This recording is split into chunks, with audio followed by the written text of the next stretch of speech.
Today I'm hosting the first ever final of the MasterChef competition, which is a culmination of a competition that's been going on across the brand since July of 2012. We had 100 entrants and today we have the 4 finalists, one of whom will be crowned the champion. Hi, Adrian Hewlett from NSF CMI. Hi, I'm John Kerslake, the Ops Director for Table Table. Hi, I'm John Terrell, Table Table East Regional Operations Manager. Hi, I'm Alan Kerslake, Regional Operations Manager for South East, and we're going to be the judging panel today. My name's Aaron Duffus, I'm from the Wakefield Arms in Kendal, which is Scotland and North of England region. My name is Kuba, I'm from Enfield, and I'm going to cook haddock with crushed potato. My name's Andy, I'm from the Nelson in Norwich. The dish I'm doing today is traditional beef Wellington. My name's Mario O'Brien and I'm from the Liscar Tavern. I'm cooking steak rossini. My dad was a master chef in the army, so I joined the army as a chef, but unfortunately I got medically discharged, I've got bad knees. So just following in his footsteps really. I just feel like cooking all my life. I was feeling this. I was born, I was feeling to cook. I was little, I was cooking. I was looking at my mother, how's she doing, you know? So that's all. When I was little, I grew up in the New Forest, like I said earlier, and my mum was always a chef. During summer holidays, I'd go help squash boxes, collect glasses, dishwash, peel potatoes, peel carrots. That was sort of what I'd spent my summer holidays doing, and I'd get a passion from it from there, just creating new things. I like pleasing people, I like giving them food to sort of, you know, put a smile on their face. Quite a classical dish. Yeah. How are you going to sort of put your mark on that? How's it going to be an Andy dish rather than something that's just been cooked out of a cookery book? Well, I haven't followed the usual traditional way of doing it. I've used pate and onion marmalade inside instead, so that'll give it a bit sweeter. Hi, how are you? Yeah, I'm fine. Excellent. So we've got rossini today, yeah? Yes. Excellent. And why did you call it rossini? You see Why did I choose it? Yeah. Because I think it's easily adaptable to any table kitchen, and I love to make it, and it's something that's a little bit... You see a lot of rossinis on menus across the country on different companies, etc. Why is this your rossini? Why is it mine?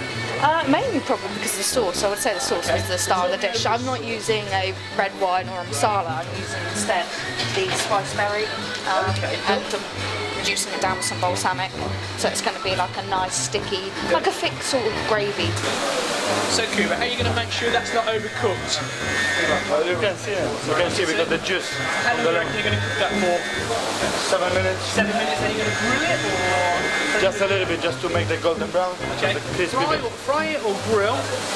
No, just it's on top of salamander. Okay, excellent. Basically I've put a little slit in the chicken.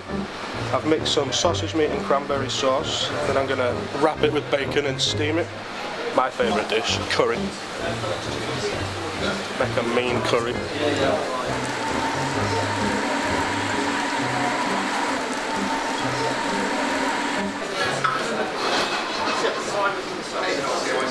And this is Cumberland chicken.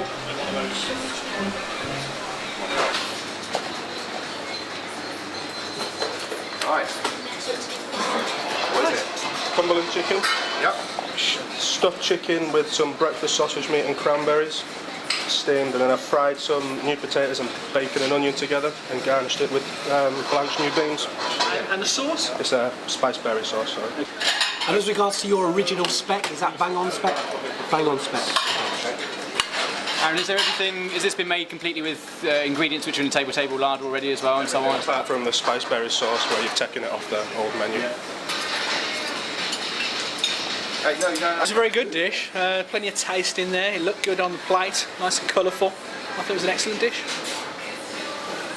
Yeah, it's outstanding. I think he was brave in what he did. He didn't put too much food on the plate. Everything was just full of flavour. It's really good, really good. Yeah, again, I'd echo that. Really flavoursome food, some great thought process put into how it's put together. Great dish. Likewise, good dish. I think it had a lot of wow factor, good presentation as well. I think that would you definitely look over and pay attention when it came on the table, so cracking start. I think it went really well in the end. I was a bit nervous at the start, but everything came together really well. It was good. I'm gonna do everything to win. That's what I am here for. That's my passion. That's what I want to do in my life. I want to cook. Here we go, baked haddock with crushed potato and the citrus sauce. Thank you very much. It's just basic crushed new potato with black fresh pepper, a bit of garlic butter just to give the kick for the fish. Just to. Fantastic. Well, it looks really impressive. Have you tweaked anything or changed anything? No. Quite happy with what you did initially? Of course, yeah. I enjoy the taste of the food and I'm really proud to present this dish. We will see. I don't want to be too optimistic, too pessimistic. I'm just gonna wait for the result. It meant a lot to me. I could take it back to site. That encouraged my kitchen team to deliver good dishes and stuff like that as well. Here we have traditional beef Wellington. What's in there? I would say it's cooked medium. Medium, okay. Yeah. Obviously, looks great, but the make or break of the dish is going to be how it's cooked. Excellent, that's good. I don't think we can disagree with you, that's medium rare. Andy, what was the hardest part of this dish? Just stop the puff pastry from over puffing because you use a puff pastry, it just expands really large. So you obviously have to try and restrict that. Because otherwise you end up with score the pastry inside before you put it together. Because then that way at least it stops it from rising too much. Yeah, I think it went very well. I got a little bit nervous near the end, trying to get it onto the table, but once I got past that and got it on the table, that was fine. Yeah, they seem to enjoy it. There's not much left on the plate, so that's usually a good sign. It's amazing. I think it's a massive portion. I think it would certainly fill you up. But no, really delicious actually. I was surprised that he managed to cook the meat so well in the way he did in 4 minutes. Well, but it's also interesting that he'd also thought about the fact it was a big portion, and obviously when he's production, we could actually reduce the size of the fillet. So he thought about that. What can we do? It also sort of lowers the cost price, which makes it a little bit more sort of realistic. And leaves room for pudding. Which is always a bonus. Steak rossini is a steak cooked to however you would like it, on top of a pate with green beans and a garlic croûte with sauté potatoes around the outside with a balsamic and spiceberry reduction juice. And here we have steak rossini. What makes it rossini then? Help us out, the idiots. Rossini is pate. It's traditionally pate garlic croûte with a red wine jus. And instead of a red wine jus, I've gone for a spiceberry and balsamic reduction and gravy mixer. Did you make that? Yes. I think it went very well. They seemed very impressed with it. They were eating it all, so I should hope that they enjoyed it and that I've got a good shot of winning. Yeah, I thought it was an excellent dish. Good portion. I think that it was well thought out. Many different contrasting tastes with the garlic butter and obviously with the actual garlic bread as well. It was a tricky one because it could have overwhelmed the dish, but the sauce was strong and it worked very well in the end. I thought it was really, really nice. I could really taste all of the individual components of that dish as well, the croutons, new potatoes as well, which is tricky because it's going to make judging very hard now.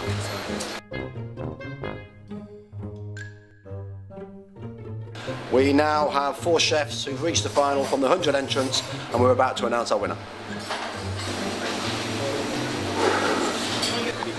My name is Kuba. I cook baked haddock with crushed potato. My name's Andy. I cook traditional beef Wellington. I'm Mari, I cooked fillet rossini. I'm Aaron. I cooked Cumberland chicken. Okay guys, we've reached the end of the competition. A long road, an enjoyable journey. I think it's fair to say that it's been exciting from beginning to end. It's been very tough for the judges, but very enjoyable. And I'm going to ask one of the judges to give each of you some feedback on how you've fared today. So firstly, I'd like to ask Adrian to feedback to Andy. I thought your dish was great. It had the real wow factor when it obviously got presented to us. And initially, when we was looking at seeing you actually prep the dish, we were really concerned that you're actually going to put that fillet steak in the pastry raw, and was it going to be cooked, wasn't it going to be cooked? And it's quite a brave dish because you can't check it. Once it actually hits that oven, you're committed, you've got to go with it. And obviously the whole dish relied on when we actually broke through that pastry, that it was cooked through, and it was. So well done for that. Very brave dish, very classical dish, but it really had the wow factor, so well done. Yeah, Marie. Steak rossini. Fantastic. Couple of wow factors for all of us really on your dish. First one being the presentation of the dish. Absolutely fantastic on that sort of rectangle plate. A really big, wholesome winter type dish which wowed all of us. But the main thing that stood out was your passion for that individual dish. There was a story behind it, because you've grown up with it. It's come up through your mother's pub, and so the passion that you showed and the fact that there was a story behind it really wowed us. So along with the flavours of the dish, which are really strong, fantastic, so well done. The whole team thought the fish was absolutely fantastic. In terms of creativity, you just showed your skill in being able to take a dish that we'd normally deep fry and present it in a very different way. I think the thing that really stood out for us was the fact that your knife skills were first class, and what resulted was a sauce that was fantastic in terms of the tomato and the onion, and the whole thing together looked really appealing at the same time as relatively healthy, which is sometimes quite hard to pull off, so well done, it's absolutely fantastic. Okay. Aaron, you had the unenviable task of going first as well, so well done for sort of kicking everything off, and that's a lot of pressure. I think your dish was very beautifully presented. It certainly looked interesting. There's a lot of colour in it. I really enjoyed eating it. It reminded a lot of the judges of the sort of thing you'd eat at Christmas time. The combination of spiced fruit tastes, also sort of stuffing type flavours from the sausage and so on. It's very interesting. It was overall it would look good put on a table, and operationally quite simple to put together as well, so well done. From 100 entrants within the brand, the person that we are most proud of, the best chef in the brand, Table Table's MasterChef champion for 2012-2013.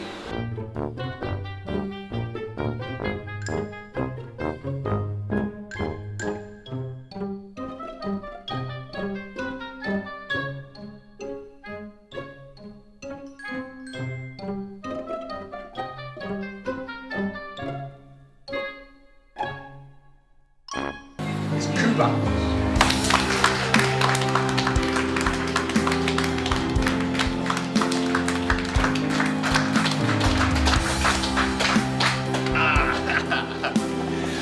Well done, man. Well done. Hello, my name is Kuba. I'm the champion of the MasterChef Table. WHR Tube.